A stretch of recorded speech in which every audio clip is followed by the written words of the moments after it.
Hello everyone, good afternoon. কেমন আছো বন্ধুরা? আশা করি যে যেখানে আছো সবাই ভালো আছো। আমরাও ভগবানের আশীর্বাদে, তোমাদের আশীর্বাদে বেশ ভালোই আছি। মনিকার সিম্পল লাইফস্টাইলে আমার আরও একটি নতুন দিনের নতুন ব্লগে তোমাদের সবাইকে আরও একবার ওয়েলকাম। আজকে আর গুড মর্নিং না গুড আফটারনুন জানিয়ে আজকের ব্লগটা শুরু করছি। 12:30 বেজে গেছে আর দিনটা হচ্ছে বৃহস্পতিবার। সকাল থেকে যে সমস্ত কাজগুলো থাকে সেগুলো আমার সমস্ত সারা হয়ে গেছে। কাপড়গুলো ধুয়ে নিয়েছি, ধুয়ে একবারে স্নান করে নিয়েছি। কাপড় এখনও মেলা হয়নি। আর এইখানে দেখো আমি কি করছি, একটু গরম জল করে নিয়ে তার মধ্যে এক হাতা ময়দা দিয়ে এটা ভালো করে জাল দিয়ে নিচ্ছি। আর এদিকে চাউল ধুয়ে রেখেছি ডেকচির মধ্যে। আর দেখো আলু সিদ্ধ দিয়ে দিয়েছি, আলু সিদ্ধ ভাত করব। আর এই যে এটা তৈরি করছি কিসের জন্য বলো তো, দুইটা সুতার শাড়ি আছে, একটা তাঁতের শাড়ি আর একটা সুতার শাড়ি, তো সেইটার মধ্যেই দিব, কলপ দিব। একদম কি বলবো আর কীরকম একটা হয়ে গেছে। এই যে এইভাবে দিলে না একটু শাড়িটার নতুন সময় যেরকম থাকে সেরকম হয়। তারপরে একটু ইস্তারি মেরে দিব, একদম নতুন শাড়ির মতন হয়ে যাবে। তো এখানে আর কিচ্ছু দিব না, এই যে জাল করা আটাটা ময়দাটা দিয়ে দিচ্ছি। আর তার মধ্যে একটু বেশি করে জল দিয়ে পরে শাড়িগুলো ধুয়ে রেখেছি তার মধ্যে চুবিয়ে একটু ভালো করে চিপে তারপরে মেলে দিব। তো যাই হোক, চলো সকালের কাজকর্ম তো আর তোমাদের সঙ্গে শেয়ার করা হয়নি। দুপুরের পর থেকে কি করছি সবটাই তোমাদের সঙ্গে শেয়ার করব। আই হোপ আজকের ব্লগটাও তোমাদের ভালো লাগবে। তো সম্পূর্ণ ব্লগটা দেখার অনুরোধ রইল। যদি ভালো লাগে একটা লাইক করে দিও। আর যারা নতুন দেখছো আমার চ্যানেলে, আমার চ্যানেলের ব্লগগুলো দেখে যদি তোমাদের একটুও ভালো লেগে থাকে, চাইলে আমার চ্যানেলটা সাবস্ক্রাইব করে রাখতে পারো। পাশে থাকা বেল অল বাটনটি অন করে দিও, সঙ্গে সঙ্গে ভিডিওর নোটিফিকেশন পৌঁছে যাবে। যাই হোক, চলো এখন এই যে আমার কাপড়গুলো মেলে দিই। তারপরে ভাত তো বসিয়ে দিয়েছি, আর একটু গরম জল করে আমার মেয়েকেও স্নান করিয়ে নিব। তারপরে আজকে তো বৃহস্পতিবার, শুক্রবারে আমরা সবাই ঘরে যাব গ্রামের বাড়িতে। আমরা তো পাহাড়ে থাকি, যেরকমই থাকি এই জায়গাটাতে টাউনই বলে, কিন্তু আমরা যাব গ্রামের বাড়ি। আমার শ্বশুর শাশুড়ি যেখানে থাকে সেখানে 4-5 দিন মতন উৎসব হবে, নাম কীর্তন হবে। তো সেইখানে সপ্তাহখানিক সময় থাকবো। গুছগাছ করার আছে, অনেক কিছু গুছিয়ে নিয়েছি, কিন্তু কাপড় চোপড় এখনও গুছানো হয়নি। এই যে মেলে দিচ্ছি, এই বেলায় শুকিয়ে যাবে। বিকাল কাপড় চোপড়গুলো গুছিয়ে রাখবো। কালকে সকালই বেরিয়ে যাব, তো কালকে তো টাইম পাবো না। আজকেই কাপড় চোপড় গুছিয়ে রাখবো। আর এখান থেকে গাড়ি যাবে। এই যে উৎসব হবে বলছিলাম তোমাদের, উৎসবের জন্য অনেক কিছু বাজার গুয়াহাটির থেকে নিয়ে যাবে। তো ওদের গাড়িতে আমাদের ব্যাগপত্রগুলো দিয়ে দিব, তারপরে সিঙ্গেলে আমরা ট্রেনে যাব। তো এই কয়দিন না তোমাদেরকে আর আমি ব্লগ দিতে হয়তো পারবো না, তার জন্য আগেই ক্ষমা চেয়ে নিচ্ছি। তো চলো আমি এখান থেকেই কি করছি সবটাই তোমাদের সঙ্গে শেয়ার করব। আগে কাপড়গুলো মেলে দিই।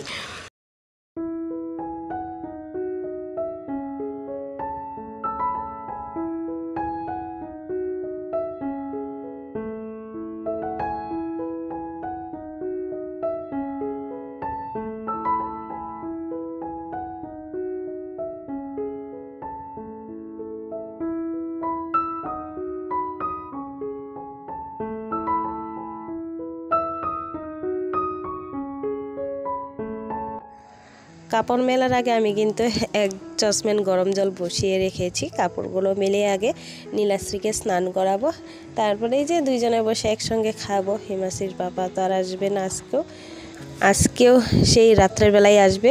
এই কয়েকদিন ধরে না রাত্রে অনেকটা দেরি করে ঘরে ঢুকছে, প্রায় 11:30 বেজে যায়। তো রোজ দিন 11:30 বেজে যায়, মানে 12টাই বেজে যায় ঘুমাতে।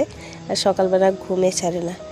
তো যাই হোক, চলো আমরা তো খেয়ে দিয়ে আজকে না আর বিছনায় পড়ার টাইম নেই, একবারে বিছনায় পড়লে আলসি লেগে যাবে। খেয়ে দিয়ে একটুখানি টুকটাক কাজকর্ম কাজ করলাম। তারপরে এই যে আবারও দেখো বিকালে কাপড়গুলো শুকিয়ে গেছে, আগে কাপড়গুলো তুলে নিচ্ছি। আর দিদি একটু প্রসাদ দিল নারায়ণ পুজোর। দিদি কোথায় যেন গিয়েছিল, সেখান থেকে প্রসাদ এনে আমাকে ডাকছে। তো থাল ভর্তি করে, প্লেট ভর্তি করে যে খিচুড়ি, পায়েস, ভোগের প্রসাদ, আর সঙ্গে আরও কত কি। তো দিল। তো এগুলো এখন আর খাবো না, রেখে দিব, একটু পরে খাবো, আগে বিকালের কাজগুলো করে নিই। আর সুপুরিগুলো শুকিয়েই গেছে, এগুলো এখানেই রেখে যাব, মানে শুকালেও কম শুকিয়েছে। তো আমরা তো কালকে সকাল সকাল বেরিয়ে যাব, এগুলো এভাবেই রেখে যাব, যাই টানে টানবে, শুকাবে। তো ওইদিকে আমি খিড়কিটাও বন্ধ করে দিলাম, মশা ঢুকছিল। আর নীলাশ্রীও আজকে আর ঘুমায়নি, আমি যে শুইনি ওকে নিয়ে, ও ঘুমায়নি, ও টিভি দেখছে। আর চলো এই যে কাপড়গুলো একটু ভাঁজ করে যে কয়টা ভেগের মধ্যে ঢুকানো সেগুলোটা ঢুকাবো, আর বাকিগুলো আলনার মধ্যে ভাঁজ করে রাখবো। আর হিমাশ্রী তো আগেই গেছে, ওর টুকটাক অনেক কয়েকটাই কাপড় নিয়েছে, ওরও বাকি আছে কয়েকটা কাপড় ঢুকানোর।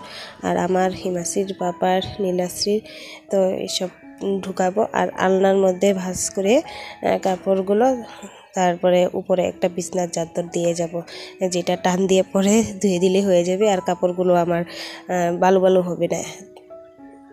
আর এই যে বিছনা দেখো কাপড়গুলো ভাঁজ করে আগে রাখছি, আর শোকেসের থেকেও কয়েকটা বার করবো, গডরেজের মধ্যে থেকেও কয়েকটা বার করবো, সব মিলিয়ে দেখো লাস্টে আমার 2টা ব্যাগ ফুল হয়ে গেছে কাপড় চোপড়।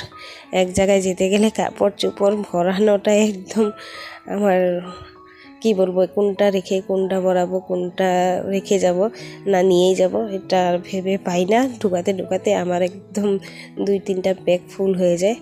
আর বন্ধুরা দেখবে কোনো জায়গায় যাওয়ার থাকলে কাজগুলো আর শেষই হয় না, গুছানো কাজগুলো, বিশেষ করে কোনগুলো গুছিয়ে কোথায় রেখে যাব, কোনগুলো ঢেকে রেখে যাব, আলনাটা গুছিয়ে যাব, আলনার মধ্যে কাপড় দিয়ে যাব, এইটা ওইটা বাসনপত্র সব কিছু মিলে মানে টাইমই আর হয়ে ওঠে না। এই যে সারা দিন ধরে গুছাচ্ছি, তবুও যেন মনে হচ্ছে এটা রয়েছে সেইটা রয়েছে। আর হিমাশ্রীর পাপা ফোন করছিল, তাড়াতাড়ি এগুলো গুছিয়ে রাখো, ব্যাগগুলো আমি নিয়ে যাব এসে সন্ধ্যার পর। তাড়াহুড়ো করে আমি যে চা খাওয়া বাদ দিয়ে, চা করছিল মনটা, চা খাওয়া বাদ দিয়ে আগে ভাবছি না আগে কাপড়গুলো গুছিয়ে নিই।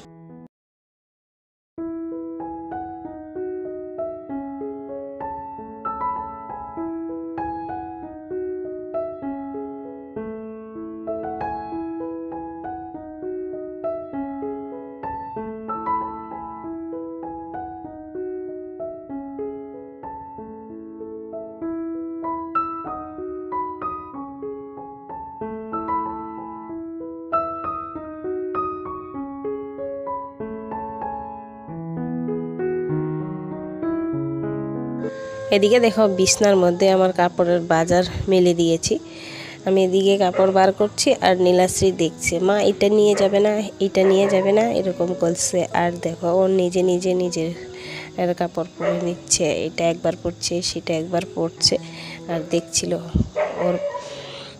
তো যাই হোক, চলো, ওকেও ভুগছিলাম যে ভাঁজগুলো সারবি না, আমি এগুলো আবার সময় লাগবে ভাঁজ করতে ঢুকাতে। ও কিন্তু দেখছে, একটা পড়ছে আবারও রাখছে, আবারও দেখছে, এরকম করছে। তো যাই হোক চলো, যে কয়টা ঢুকাবো, অনেক কয়েকটাই ভার করেছি, ঠিকই সবগুলো নেব না, যে কয়টা লাগবে সেগুলো নেব। আর সেখানে গেলে তো আমি শাড়ি পরি, তো শাড়ি বেশিরভাগ নিয়েছি। এখানে আমি নাইটি পরি, কিন্তু ঘরে গেলে আমি শাড়ি পরি, ঘরেও কোনো জায়গায় গেলেও, যেখানে যেরকম চলে সেরকমই তো চলতে হবে, তাই না? তো সেখানে নাইটি চুড়িদার এইসব পছন্দ করে না সবাই, তো আমি সেখানে আর পরি না, ঘরে এখানে থাকলে পরি। যাই হোক চলো, এই যে দেখো এখন ভাজ করে আমি ব্যাগের মধ্যে ঢুকিয়ে নিচ্ছি। আর মনটা খুব চা করছিল, এগুলো সেরে একটু চা খাবো, কাপড়গুলো ঢুকিয়ে জায়গা মতো, পরে একটু চা খাবো। আবারও তো রাত্রে রান্না বান্না আছে।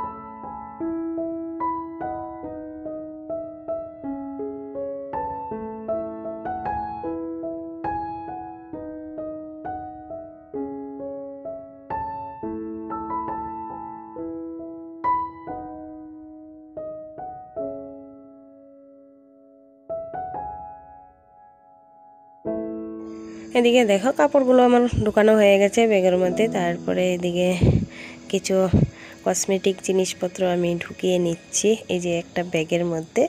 তো সব কিছু একসঙ্গে ব্যাগের মধ্যে দিয়ে তারপরে দেখো একটা আয়না চিরুনিও নিয়ে নিয়েছি। এক জায়গা থেকে আরেক জায়গায় যাব, কোনটা কোথায় আছে খুঁজে পাবো না, নিজেরটা নিজে নিয়ে যাওয়াই ভালো। তখন এগুলো ওই যে এই ব্যাগটার মধ্যে ঢুকিয়ে নিচ্ছি। আর আমার কিছু জিনিসপত্র, সোনার জিনিসপত্রগুলো আমি ঘরে আর রেখে যাচ্ছি না, সব নিয়ে নিচ্ছি। তো এটার মধ্যেই থাকবে। আর ব্রাশ কলগেটটা ঢুকিয়ে নিই।